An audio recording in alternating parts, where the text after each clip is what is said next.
TV타임즈. 더 막내 작가와 함께 시선 집중의 문을 열겠습니다. 어서 오세요. 네, 안녕하세요. 더 막가입니다. 오늘도 삐딱선 정신에 입각해서 주요 뉴스 챙겨 드릴 텐데요. 오늘은 세계 곳곳에 있는 촌철님들의 인사로 시작을 하겠습니다. 네. 선촌님, 이곳 워싱턴 DC는 가을 날씨 같은 아주 평온한 일요일 오후입니다. 아, 워싱턴이 우리나라보다 위도가 위에 있나요? 그렇죠. 그런가요? 그렇지 않나요?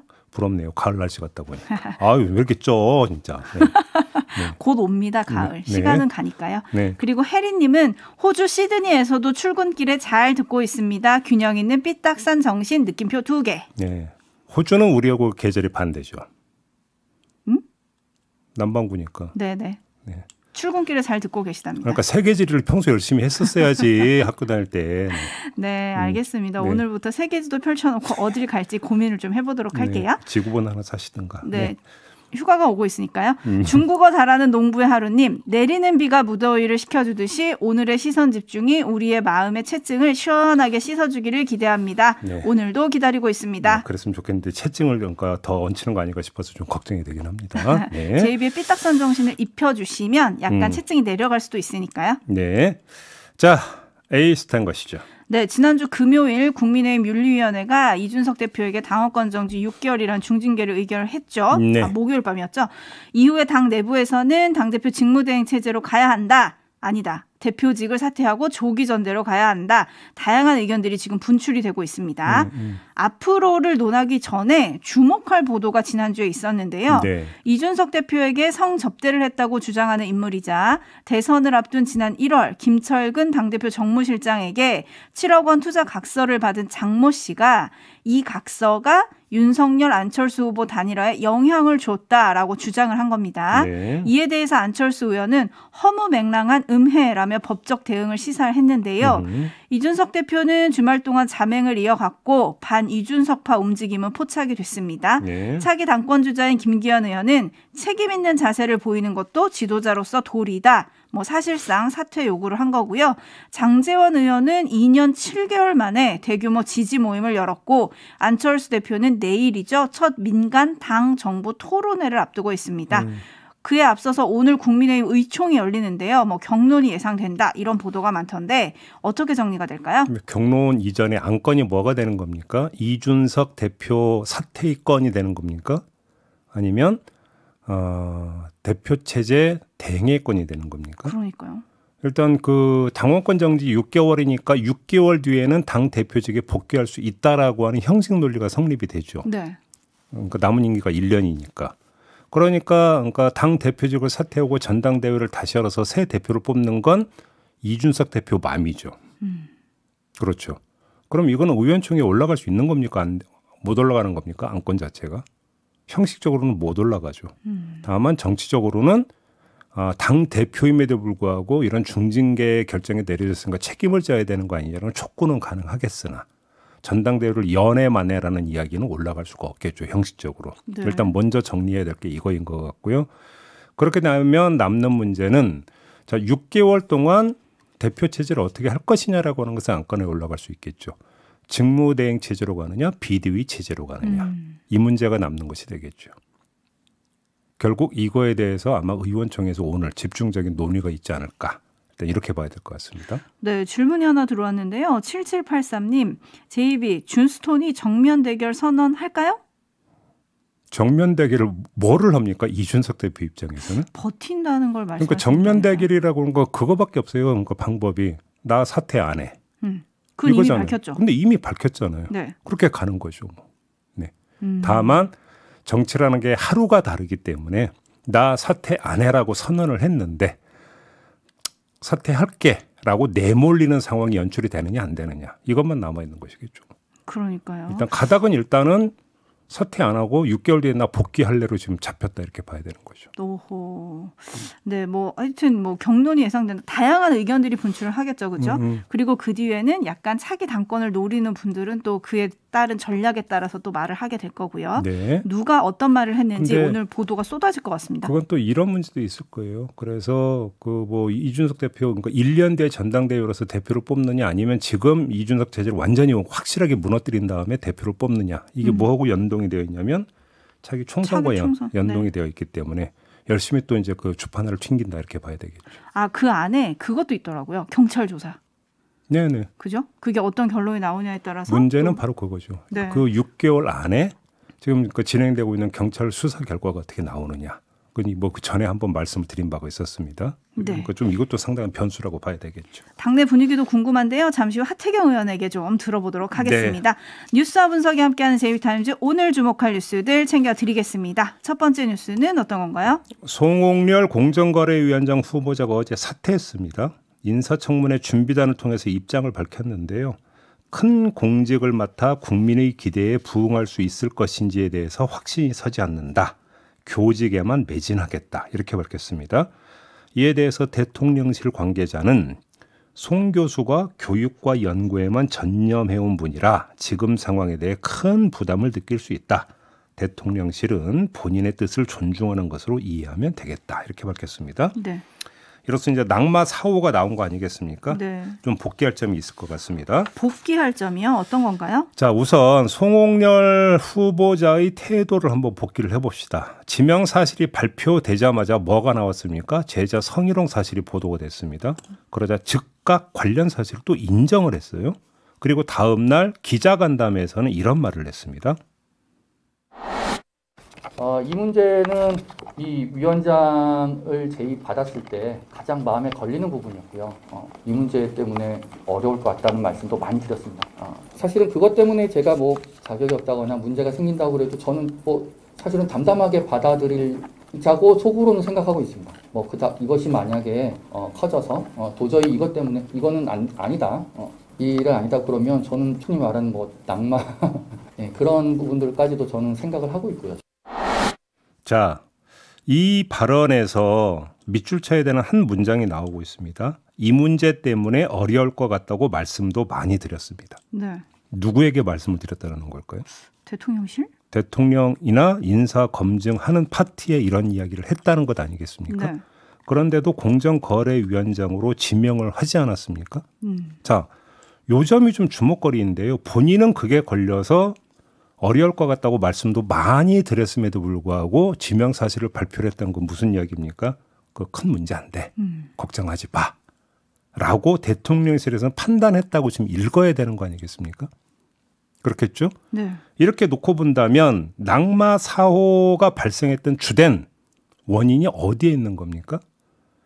본인의 도덕성 문제에 대해서 불감증에 걸렸던 송옥렬 후보자에 있는 겁니까? 송옥렬 후보자는 그게 아니라는 거잖아요. 본인도 되게 걸려했다라고 스스로 이야기하고 있는 거 아닙니까? 네. 아니면 그거에 대해서 별로 대수롭지 않게 생각을 했던 대통령실이라고 봐야 되는 거겠습니까? 응? 자, 관련해서 당시 기자들이 이 문제를 물어보니까 대통령실이 뭐라고 했냐면 검증 과정에서 이 사안과 관련해 발언 경위 및 구체적 내용 등을 확인했다. 당시 참석자들에게 사과했고 그것으로 일단락된 사안으로 학교의 별도 처분이 없었던 점 등을 고려했다. 이렇게 밝혔거든요. 네. 자, 이 해명을 곧이곧대로 믿으면 뭐가 되는 겁니까? 대통령실은 도덕적인 문제를 사법적 문제로 좁혀서 판단했다는 얘기밖에 안 되는 겁니다. 그러니까 낙마 사고가 발생했던 주된 원인은 어디에 있었느냐? 물론 근본적으로는 송옥렬 후보자의 도덕성의 문제가 있겠지만 그 도덕적 문제를 별로 대수롭지 않게 생각을 했던 대통령실의 인사검증 기준 내지 인사검증 마인드에 근본적인 문제가 있다. 이렇게 정리를 해야 되는 것이겠죠. 네, KM님이 벌써 네 번째 인사 실패네요. 이런 건 전 정권과 비교 안 하나요? 라고 좀 꼬집어 주셨고요. 네. 5590님은 말투 같다. 뭐 아니면 말고 뭐 이런 것 같아요. 공직을 맡는 책임감이 전혀 느껴지지 않습니다. 라고 꼬집어 주셨고 9081님은 인사청문회 안 하려고 국회 구성 미적 거리는 건가요? 라고 꼬집어 주셨는데 네. 저는 근데 이 뉴스를 들으면서 떠오르는 장면이 박순애 교육부 장관에게 임명장 주면서 대통령이 한 말이었어요. 제가 볼 때는요. 그러니까 그 박순애 후보자 같은 경우는 한 달 넘게 계속 버티다가 결국 임명장을 받았잖아요. 네. 반면에 송옥렬 후보자는 너무 빨리 낙마가 되지 않았습니까? 이 차이가 어디에 있다고 보세요? 저는 조금 전에 대통령실의 마인드가 근본 원인이라고 말씀을 드렸습니다. 그러면 그 박순애 이제는 장관이죠. 장관과 송홍열 후보자의 차이는 본인의 대처 방식의 차이다. 송홍열 후보자는 못 견뎌하면서 본인이 강력하게 자진 사퇴를 원했을 가능성이 높다. 이렇게 봐야 되는 거죠. 왜냐하면 조금 전 진단대로 대통령실의 인사검증 마인드가 그런 거에 따르면 송홍열 후보자에게 사퇴하라라고 하는 신호를 보냈을 리는 만무하다고 봐야 되는 거 아니겠습니까? 그다음에 박순애 후보자에 대해서 대했던 대통령실의 태도도 마찬가지잖아요. 네. 그렇게 놓고 본다면 박순애, 송홍열 두 본인의 감성 차이, 대처법의 차이 이렇게 봐야 되는 것 같습니다.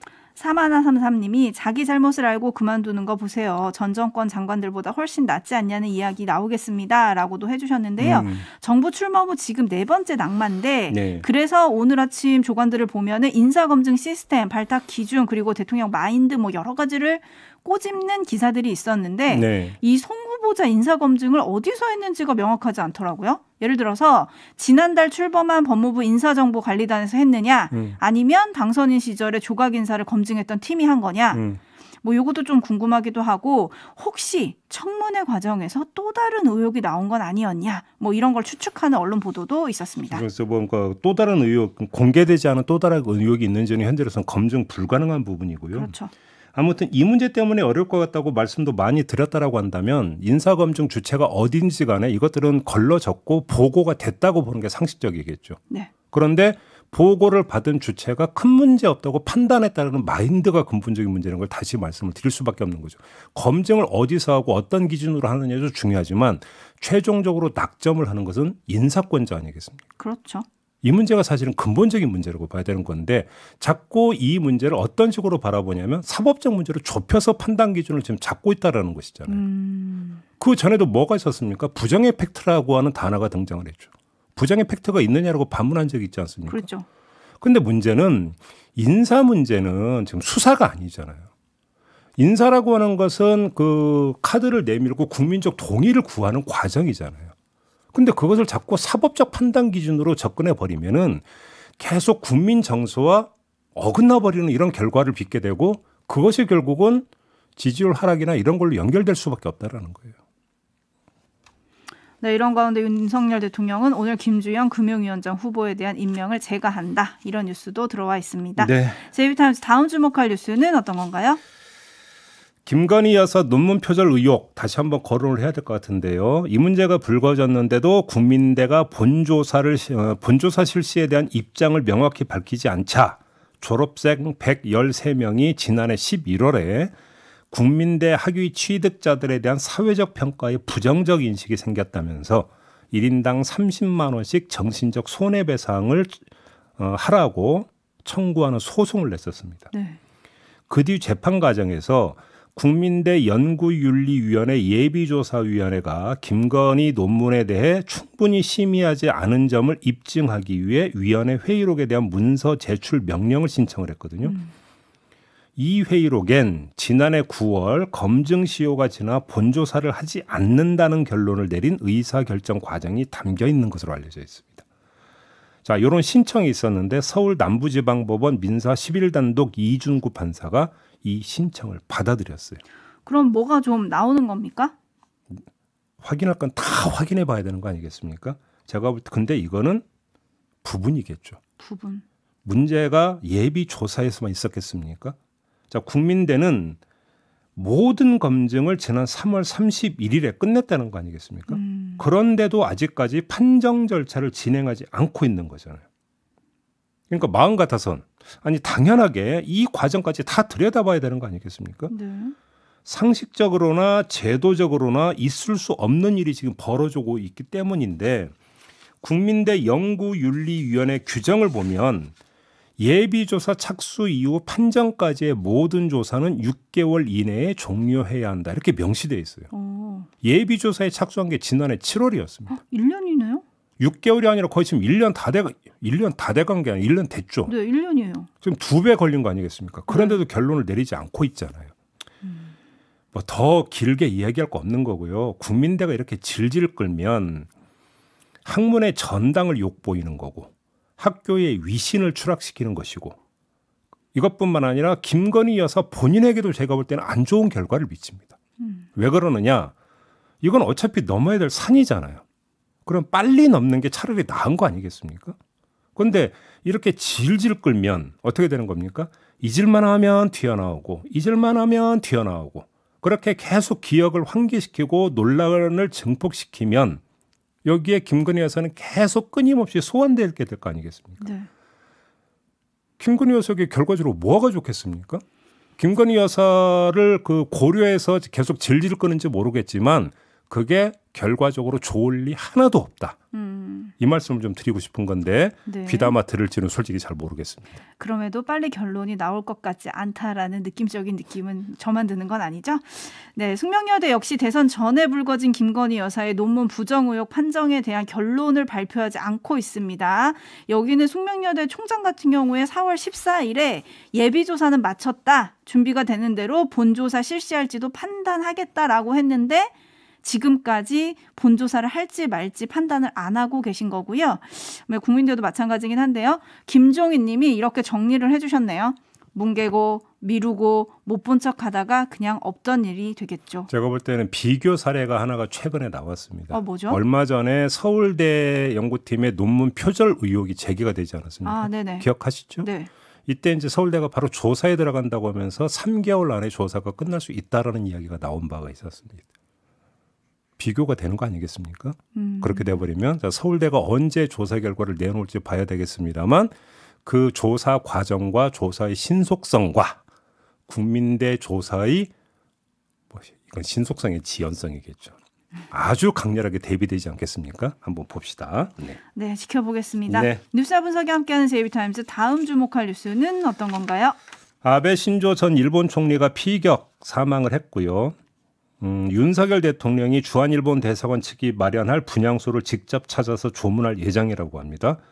그리고 한덕수 총리와 정진석 국회 부의장 그리고 중진 의원들로 구성된 조문사절단을 일본에 파견하기로 했다고 합니다. 네, 이런 일정에 대해 어떤 의미가 좀 있는 거겠죠? 이건 뭐 당연지사라고 봐야 될 것 같은데요. 살아생전 우리와 대립각을 세웠던 사람이긴 하지만 그래도 테러에 의해서 생을 마감한 건 입장을 떠나서 불행한 일 아니겠습니까? 그리고 애도할 일이니까요. 그런 점에서 정부의 결정은 당연지사다. 일단 이렇게 봐야 될 것 같고 그리고 정치적으로도 필요한 일이라고 보는 게 조금 전에 살아생전 우리와 대립각을 세웠던 사람이라고 제가 말씀을 드렸는데 바로 이게 이유인데요. 아베 신조 전 총리의 사망으로 자민당 내 최대 계파의 수장이 지금 비어버린 거잖아요. 그리고 그의 그림자가 짙게 드리운 한일 관계가 어떻게 조정될지 알 수 없는 상황으로 지금 빠져들고 있는 겁니다.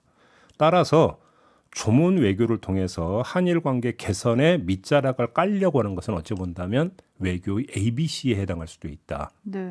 그런 점에서 이 접근법은 당연지사다. 일단 이렇게 봐야 될 것 같은데요. 다만 변수는 지금 이제 오늘 새벽부터 전해지고 있는데 일본 참의원 선거 결과가 지금 전해지고 있지 않습니까? 네. 자민당 압승으로 지금 나오고 있는 건데 이 문제에서 그 자민당 압승 이후에 기시다 후미오 일본 총리의 이제 자민당 내 입지가 아베가 없는 상태에서 어떻게 조정이 될 것이냐.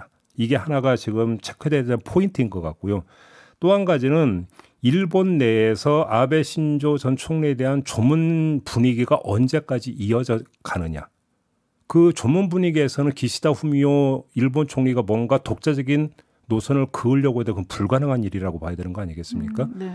그런 점에서 지금 조문 분위기가 언제까지 계속 이어져 갈 것인가. 이게 좀 변수라고 좀 봐야 될 것 같습니다. 아무튼 근데 이건 변수임에도 불구하고 우리가 이런 식으로 접근에 들어가는 것은 가장 기본적인 접근법에 해당이 된다. 이 점은 그럼에도 불구하고 불변이다.